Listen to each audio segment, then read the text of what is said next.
So if you're okay, right, we'll start off, right? So you're probably aware by now that I'm Paul Manning, right? I am as well as being the Chief Executive of the Council, for the purposes of this election, I'm the Returning Officer. So can I welcome you to the poll and count awareness session for the Ward 20 Larkhall by-election.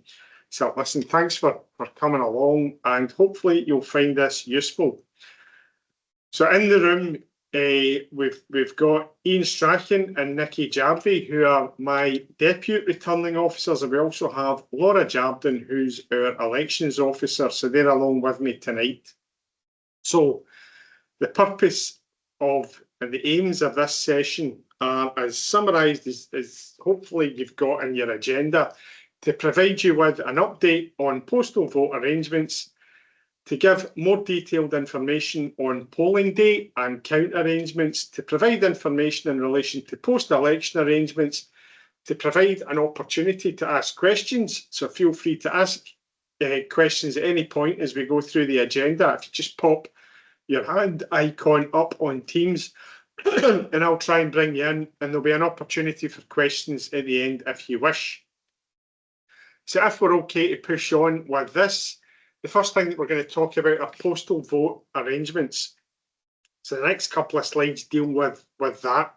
So the first run of postal votes were issued on Friday the 12th of June, and the second run were issued on Friday the 26th of June.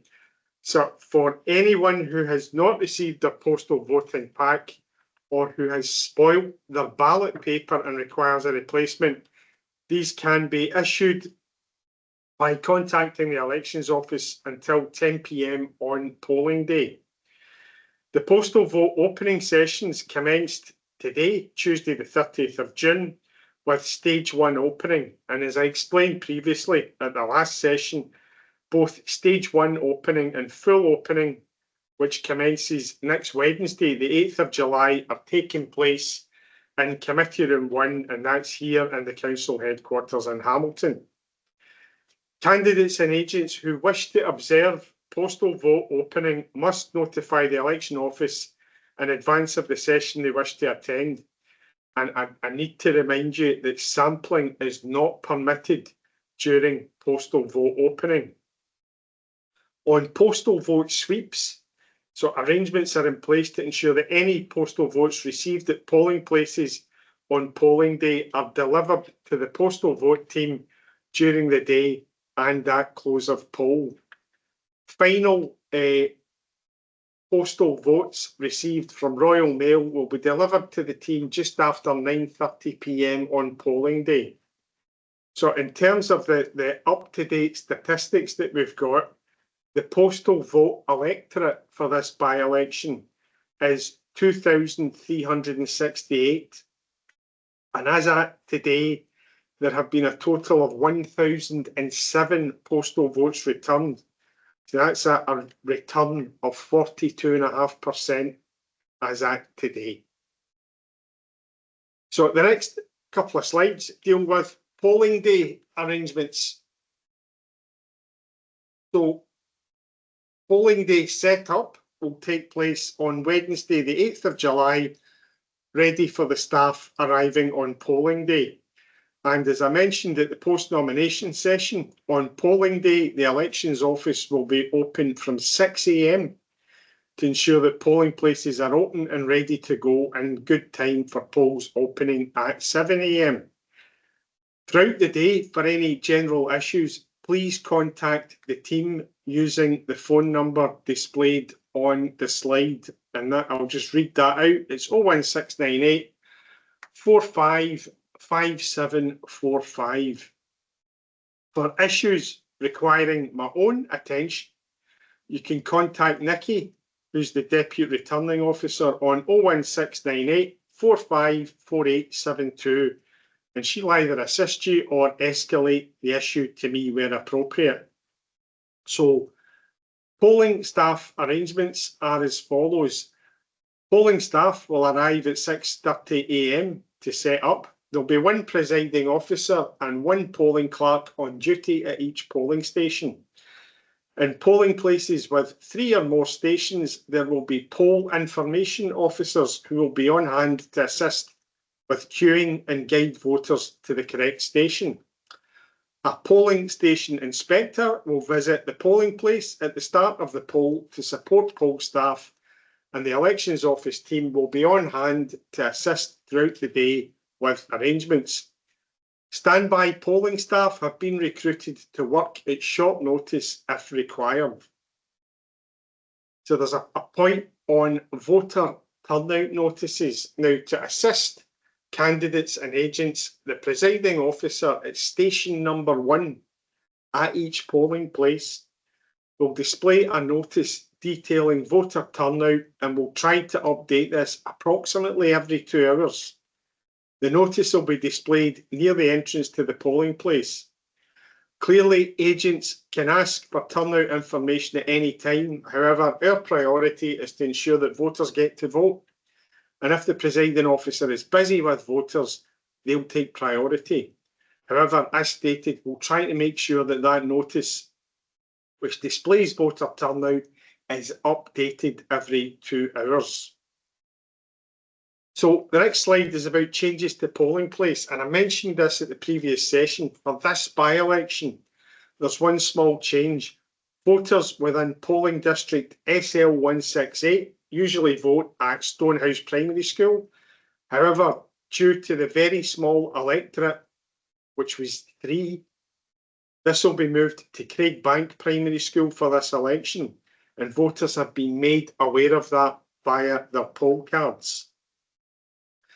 So the next slide is about campaigning on polling day. And this has been prepared to outline some of the local arrangements at polling places. So there's a couple of points I'd like to highlight for you. So firstly, display of advertisements and publicity materials. This council doesn't permit fly posting on street furniture or the display of A-frames outside of polling places. If any of your supporters disregard this, you'll be contacted immediately to arrange for removal, failing which they'll be removed by council staff. On campaigning and leafleting, that isn't permitted within the curtilage of the polling place. Now, again, you'll have heard me say this before. For most places, for most polling places, there is a perimeter fence. In polling places where the entrance or exit for the building is straight onto the pavement, this means the building is the curtilage. The presiding officer at station number 1 has a layout plan of the curtilage of the building and has been asked to ensure that candidates and agents are clear on this. Candidates and agents can, where reasonable, be located at the entrance to polling places or even inside if the weather's inclement. But care must be taken to ensure that voters do not feel intimidated, the area does not become congested, and that there is strictly no leafleting in this area. Presiding officers have been asked to ensure that this remains the case throughout the day, and they'll liaise with the elections office should any issues arise. As returning officer, I will have the final discretion on any issues which do arise. Rosettes with party details are permitted to be worn. However, if someone is in the polling station for a prolonged period of time, they should remove their rosette. In terms of photography, there should be no photographs taken inside the polling place. So, close of poll arrangements. At 10 p.m, the priority for presiding officers is to conclude voting arrangements, seal the ballot box and complete the ballot paper account. The polling clerk will provide support with the completion of the remaining statutory documents and with the clearing up of the poll stationery. If you wish to add a seal to the ballot box, you can do so at 10 p.m. It's helpful to allow polling staff the space and opportunity to complete their duties prior to assisting you with any questions that you might have. When all tasks are complete, all polling items will then be uplifted by the Housing and Technical Resources team for delivery to the count venue. We anticipate the ballot boxes arriving here at the Council HQ no later than 10:45 p.m. However, ballot boxes will be registered and the paperwork commenced prior to the last ballot box arriving. So, count arrangements. You'll already be aware that the count will take place in Committee Room 1 within the Council HQ, which is here in Hamilton. The count will commence at 10 p.m. on Thursday, the 9th of July. The count will be an e-count and will commence as usual with the verification of the unused and tendered ballot papers before moving on to verification and the counting of the postal and station ballot papers. Only those issued with a pass can gain access to the count, and I have to emphasise again that passes need to be picked up from the elections office prior to attending the count due to a tightening of security arrangements. Bag searches will also be in operation, and you should try to bring a small bag and limit what you do bring to make this process run smoothly. Free car parking is provided within the Council HQ car parks located in Beckford Street. There are also a limited number of on-street parking spaces opposite Hamilton Sheriff Court, with some spaces for those who have a blue badge. Committee Room 1 can be accessed via the West Wing reception, which is along from the water features on the lower level, so below the ramp up to the main reception area. There will be hospitality, tea, coffee, water, biscuits provided in the corporate dining room, which is situated next to Committee Room 1. Staff have been asked to ensure that mobile phones are switched off during the count. However, candidates, agents, observers and guests may use mobile phones in the candidates and agents' hospitality areas. If mobile phones are being used, please ensure that you do not photograph screens or ballot papers in order to maintain the secrecy of the ballot. Wi-Fi is available and there will be details within your count information pack, which will be ready for you to collect next week with your passes. The elections office team will contact you regarding this. Photography is not permitted within the count venue. Now, the next slide shows a plan of the layout of the count venue and where the postal votes will be situated, and a copy of this will be in your pack. So again, hopefully everybody can see that on the screen. Okay, I'll just pause there. Right, so the next slide is to do with the count procedures. So these slides detail the count rolls and procedures. As I mentioned earlier, we're expecting the ballot boxes to arrive fairly quickly after 10 p.m. and the final box being with us at around 10:45 p.m. So firstly, you can see from this slide, we cover registration. The e-count commences with ballot box reception and registration. So during this, the ballot boxes are marked as received. They're opened and the ballot papers removed. Staff will show you that the ballot boxes are empty.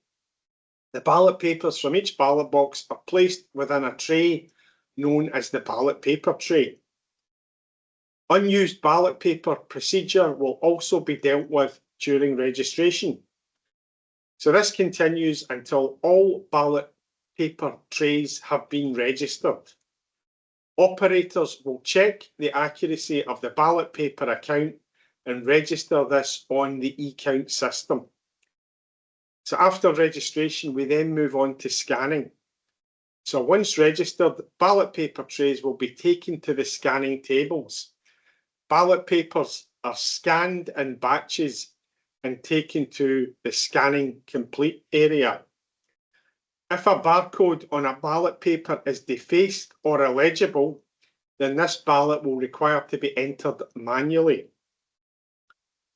The RO, that's returning officer, adjudication team will deal with manual entries and the ballots are then included in the count. So after the scanning stage, the next stage is verification. The number of ballots scanned is checked against the number recorded at registration. and that's taken from the ballot paper account. And if these numbers are the same, then that process is complete. If there's a difference, that will have to be investigated. Next, we have adjudication, and that's dealt with at 2 stages. Standard adjudication, and if there's still a doubt after this stage, returning officer adjudication. So under standard adjudication, that process is to determine any doubtful votes which the system has not recognised. The staff will use the Electoral Commission and Electoral Management Board guidance on doubtful ballots as the basis for their decisions.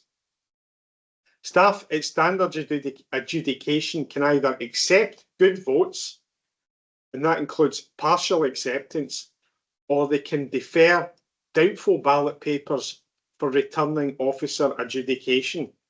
And that's that second stage that I mentioned. So under returning officer adjudication, again, staff will use the Electoral Commission and Electoral Management Board guidance on doubtful ballots as the basis for the decision. The returning officer adjudication will either be handled by myself or by one of my deputy returning officers. Candidates and agents will be consulted on any doubtful ballot papers where the paper is to be rejected. And again, I will have the final say on any ballot papers to be rejected. So the next couple of slides are about the count progress screens. So during the count, large screens will display the following information. So firstly, first preference votes for each candidate will be displayed. The screen does not show transfers. It will also display a line which shows the quota required for the candidate to reach enough votes to be elected. Also, progress screens will show you how the count is progressing. The example on the screen has multiple wards on it. However, for this election, it will just be Ward 20 Larkhall on the screen. And the numbers will demonstrate how many ballot boxes have been registered, scanned, verified, etc. When all the ballot boxes have completed a particular stage, the screen will display a green tick. Okay, the next slide, I think, covers count results. So on completion of returning officer adjudication, and once I'm satisfied that all the ballot papers have been processed, I will instruct the count results to be calculated. And remember, this is all done within a computer system that's used for this process. There's a reference on that slide to candidates and agents to the waiting area. Once copies of the results have been prepared, I will discuss the result with candidates and agents. I'll make sure that all the candidates and agents are present. I'll discuss the result information. I'll seek the candidates and agents' acceptance of the results, and I'll provide candidates and agents with a copy of the results. And after that, the declaration of the results will take place. After that, an elected members pack will be provided to the successful candidate. Copies of the results will be available at the count. So in terms of post-election information, marked registers will be available for viewing from Tuesday the 14th of July. In terms of the limit on election expenses, please consult the Electoral Commission website and guidance documents for how to calculate and complete your spending returns. And the deadline for submission of candidate spending returns is within 35 calendar days of the election results being declared. So that takes us to Friday, the 14th of August. That's the deadline for submission of candidate spending returns. Okay, right, so that effectively brings the session to a close. I'll pause there, though, in case anybody's got any questions. Ross? Yeah, thanks, Paul, and thanks for the session. Now, I know, although you're very good, I know you don't have a crystal ball, but how long would you expect all this to last, and how long would you expect to get to the adjudication of doubtful ballots stage? Ross, I'm going to be honest with you, right? I don't know. Right, it's going to depend on a couple of things. It will depend on turnout, right, and it will depend on how smoothly the process goes on the night. So I know that we're only counting one ward, but there are certain processes that the computer system has to go through, regardless of the size of the ballot, right? So it would probably be daft of me, right, to try and go for a time on this, right? I would hope that we're done by 2 in the morning, right? Would be my thought on this. Yeah, I understood you might not have a, a definitive answer on it, but I thought I might as well ask anyway. And the other question was I'd asked, I think I'd asked Nikki yesterday or earlier, what's the situation with returning officer guest passes for elected members? Right. Okay. So we're pretty limited, right, in terms of who we can accommodate.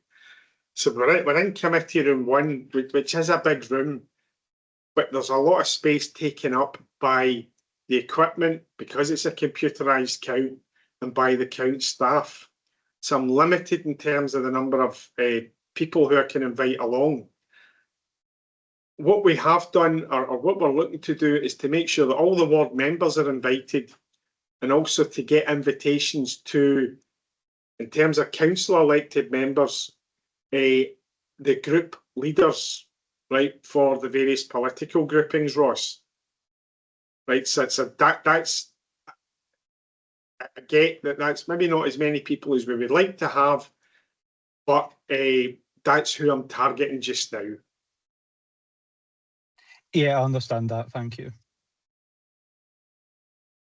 Right, so I'll pause again there. Are there any other questions anybody's got? Right, see if we don't have any questions, again, I'll just make that offer. If there's anything that springs to mind, right, if you can contact the election office team, right, and they'll either be more than happy to answer your questions, right, or they'll escalate things to me if that's a requirement. And please, between now and polling day, don't hesitate to get in touch if there's anything that's bothering you.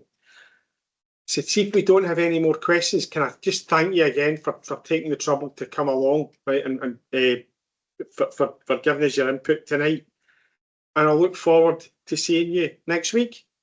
Okay, listen, thank you. Goodbye. Cheers. Thank you. Very much.